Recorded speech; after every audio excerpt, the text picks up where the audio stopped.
Fitzy and Whipper. Let's get into it, guys. More and more you hear stories of people that have got a bit of a side hustle.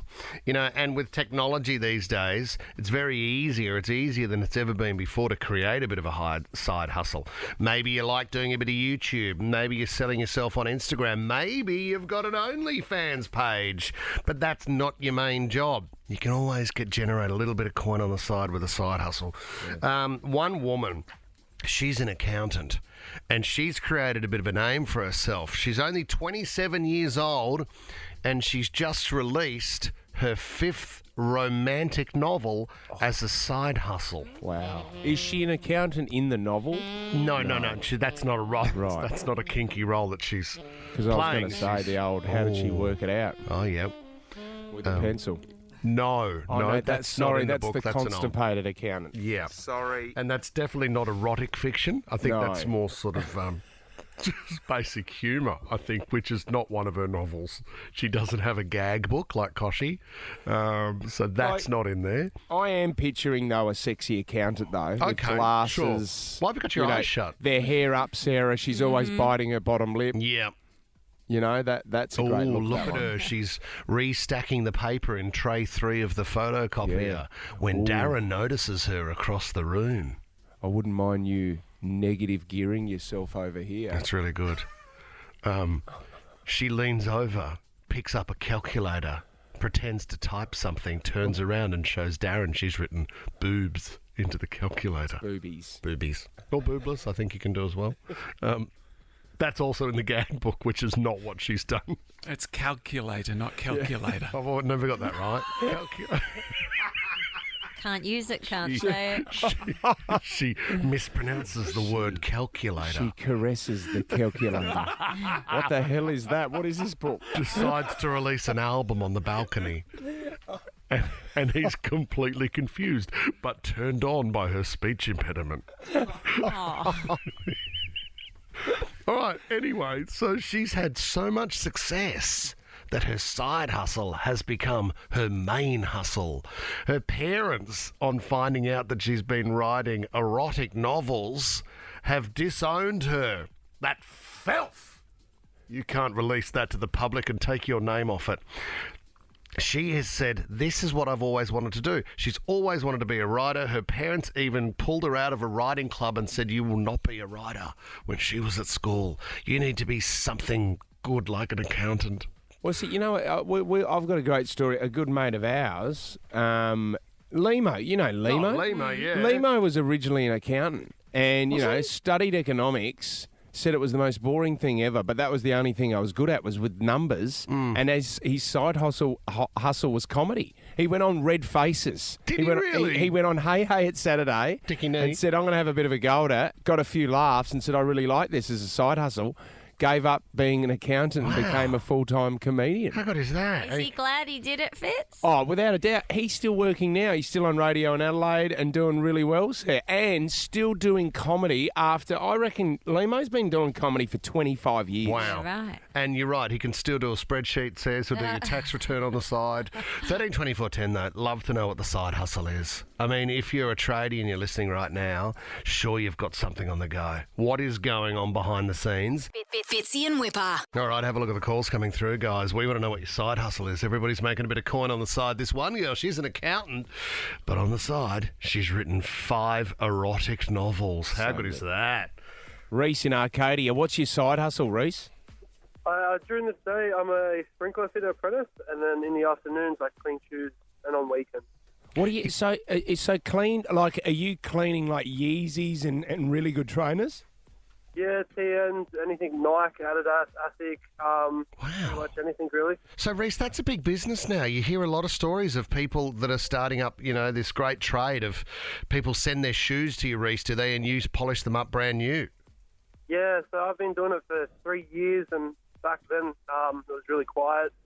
And then all of a sudden in the last year or two, it's really expanded. I've met a lot of people doing it, and there's more and more people doing it every day. Hey, Reese, my favourite shoe in the world is Adidas Ultra Boost. How do I clean the white boost at the bottom, Reese? Send them to Reese. Yeah, send it to me. Or it gets tricky. It's pretty hard, but yeah, it takes a lot of time to, after a few years doing it, it takes a lot of time to get it right. Oh, I'm But, sending it yeah, to Reese. Tommy, Yeah. get send his them- details, All right, please. Reese, do you want to give your business a plug, buddy? Yeah, sure. Go for it. Sorry, what did you want me to do? Oh, sorry. just if you wanna- Have you got a name for it, Reese? Or Yeah, I'm on all socials under raw.shoecleaning, raw.shoecleaning. Oh, there you go. Raw.shoe cleaning. Good on you, Reese. Thanks, buddy. Good luck with it. Thank you. Benji in Maroubra, we're talking side hustles, Benj. Hey, so I'm a tradie by day, and by weekends and just my free time, I edit YouTube videos for TikTok. You edit YouTube videos or you make your own, Benj? I edit people's so if like there's people who don't know how to edit videos, I just edit them for them. Great. Okay. So Are you getting quite busy, Benji? It does get pretty busy. I can pretty much, if I'm being lazy, I can work 5 hours a week. But if I want to, I can work all weekend. and how do you do it, Benj? Do you charge by the hour? Like, how much is it? Not at the stage where I can charge by the hour. Usually I'll just have a guess of like how long it takes me. If it takes me an hour, I'll probably charge like $50. So if I reckon it'll take me 2 or 3, I can charge a little bit more. Hey, Jeez, Benj, just quickly, how much money are some of these YouTube stars making? A lot of them make a lot of money a month. I think the highest client I've ever worked with gets about 2 million views a month, and that brings in about 30K. Wow. A month? 30K a month? Yeah. And who's that and what are they doing, Benj? I can't disclose that information on their behalf, but they edit Minecraft YouTube videos for a living. This is yeah, awesome. right. Great little side hustle, I reckon that's Benj. what my kids are watching at home. Probably right now, Benj. Thanks for the call, buddy. Mate, Well done. I worries. can't believe it too. My boys watch people playing video games. Yeah, do you know what, though? I know what you mean, Fitz, but the weird thing is, too, there's a thing on YouTube, right? And there's a clause that if you want to make money on YouTube, it has to be original content. So if I just took content which I hadn't created, let's say I just, copied funny pets from, Instagram from a reel, and I put them all together and put them on, you get stopped because it's not your content. Right. So I'm trying to work out where the line is too. If you add a voice over the top, because quite often they're just people commentating over the top of games, is that how you make it original content? These are the big questions, mate, on a Thursday. Jess in Bondi, what's your side hustle, Jess? Hey guys, so I actually have 3. So I'm a nurse by day, and by night I'm a spicy accountant, vape dealer, and I go live on TikTok, and I've made about $2,000 in the last month. Okay, hang on a minute. Did you say spicy accountant? Yes, Okay, what's a spicy accountant? Talk us through your herb collection, Jess. OnlyFans. Okay. Oh, wow. So Jess, how many followers do you have on OnlyFans? We're up at about 100 at the moment. 100. Okay. And can I ask you, do they have to pay a subscription?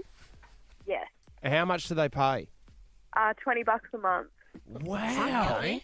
And can I ask, Jess, let's just use it as sort of a rating system for the sake of being live on radio.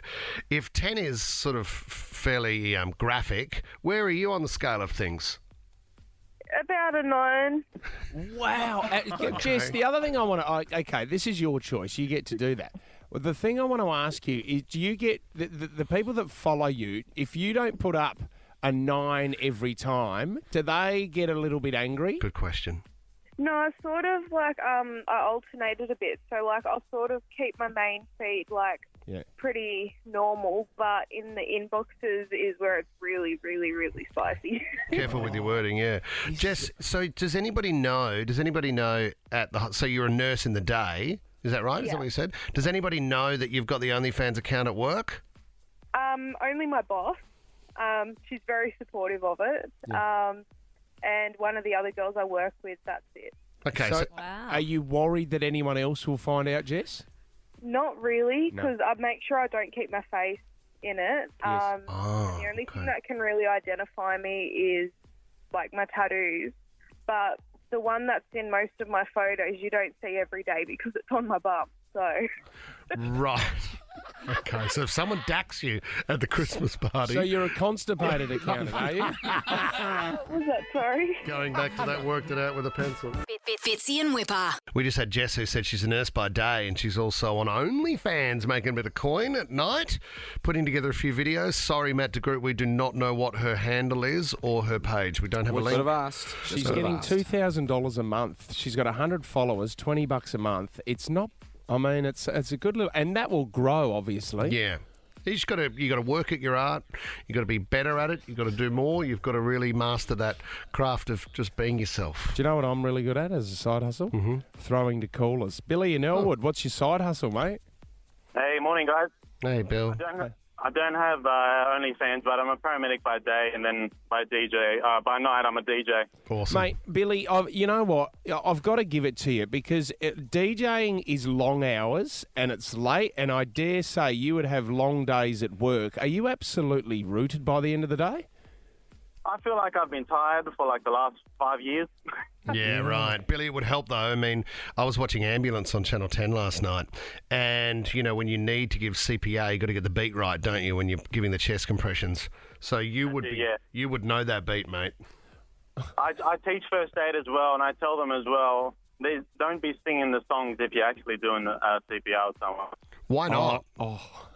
I feel like it's inappropriate. But you can sing in your head. Staying alive is not great when you're leaning over a body.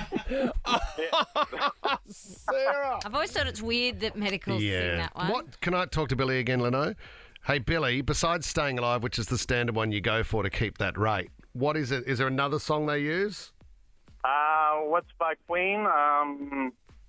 The Queen song. We Will Rock You? Another One Bites the Dust. Another one.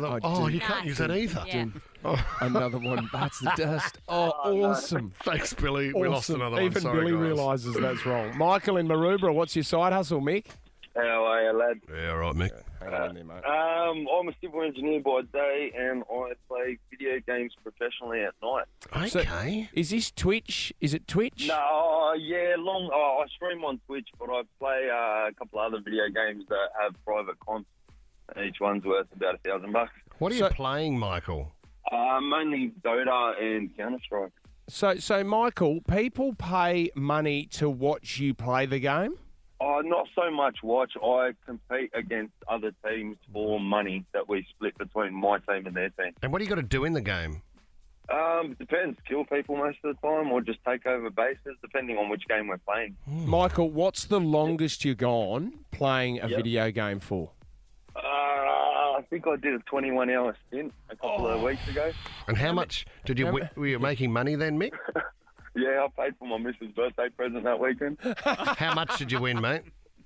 Just under $2,000. Oh, good effort. Jeez, you must be good at it. Mick, I think this year we've cost about 50.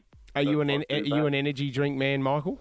I wouldn't mind downing a few V's over the weekend. Yeah, just cans of V and Red Bull lying on the lounge room floor. Heath in Winmalee, side hustles. Good morning, guys. I search for lost wedding rings and watches and things that people lose in beaches and parks. What? You know, Heath, when I was down at the beach the other day, I'm in the water with the kids. There's a bloke who's got a metal detector. He's in the water. The metal detector submerged under the water. Yeah. And he's going along in the shallows, like I'm talking a metre deep, trying to find stuff. I've never seen somebody actually in the water. Mm. Yeah, most of the machines these days are waterproof up to a certain amount, and there's some that can go even further, but that's where most people lose their rings, and you could have been one of the other many detectorists out there who do it for a hobby business. Right. Like I do. How do people find you, Heath? There's a website that I work for another fella called Ring Rescues. Yep. And they can contact the fella. He's in WA, but he's got quite a few of us around. Right. Failing that, I also get recommended from the local miners' den shop in Penrith. Okay, and tell me, Tommy, mate. that was your website, wasn't it, for a while? This is my OnlyFans handle, Matt de Groot, if you're listening. Alrighty. Heath, can I tell you, let's celebrate this morning. What is the number one thing that you found? What was it worth? I think it's about 12. My first one actually was $12,000 worth of wedding and engagement rings that are the owners dropped it in the cup holder in the car, and the daughters got out of the car and dropped it in the bush. So it was 160 acres of land that needed to be searched. Yep. I've given 3, obviously, spots to search it, and found it on the second one. On the second day, I actually camped overnight to find it for the guy. So, That's extraordinary. That is so good. Ring rescued. Well done, love Heath. that. I love it. Good on you, Craig, last one. Craig in Stanmore. What's your side hustle, Craig? Good morning, guys. Yeah, I started a crazy business called Ashes to Ashes Fireworks Funerals. Now, when somebody passes on, we take their cremated remains and we embed them in a big fireworks display. That is sensational, Craig. How's business going? Really well at the moment. Is it? Yeah, I started 8 years ago. I'd be lucky to get one a year back then, but now we're doing like a couple of months. What do you charge, Craig? Like if I've got... Look, it's cheaper than a funeral. Yes, we have two packages, so there's about $4,000 for the small package, and the larger one's about $8,000 to $9,000. I would say, Craig, it'll be a very emotional night. You've got the family is standing around watching the fireworks go off. Everyone's got their arms around each other, and people are just crying. Oh, it's just amazing, and also to know that a part of their it's about 2 kilos on average is the weight of a person's ashes after they've been cremated. Mm-hmm. Then once you spread it across up to 1,000 shells, and it's about sometimes 2 grams up to 20 grams of ash. Okay. And then we have a couple of drones, so we're certified to fly at night now, and we fly the drones around and close to the fireworks. So it's and you film it. The footage is phenomenal. Yeah, you can see it on our website, ashes2ashes.com.au. Jeez, Craig. And do you have to be there as a registered, I don't know, pyrotechnics man? Pyrotechnic, yeah. We have a whole... We do Australia-wide, so I'm always travelling from one state to another. Coming up next weekend, we've got 2 in one weekend. Mm-hmm. The following weekend, we're doing 1 in Goulburn. Then we've got to pack up that night, 8:30. We've got to rush down to Melbourne in the car. Great. And we'll have another setup ready to go down there. So we're doing... So, weekend guys, after weekend. This is crazy. what I want. This is finally we have an answer. You know this how is I've told you, I'm going to be honest with you guys. Yep. Not all of it, right? Some of my ashes with Craig, a couple of fireworks. You know that you can put ashes into like a kitchen appliance as well. So I want everyone in the team to get a kitchen appliance with a bit of Fitzy in it. New blender. Sam, what do you want? A kettle? You got it. Toaster would be good. Yeah, Okay. No worries. Think of you as you burn my bread. And then a little bit off the Portnamunga jetty. That's it. We're done. It wouldn't be great if we had a misfire too. I'm sorry. Oh, sorry, guys. Fitzy's hit a tree. It's gone into Tom's face. That is... What a mess. Fitzy and Whipper.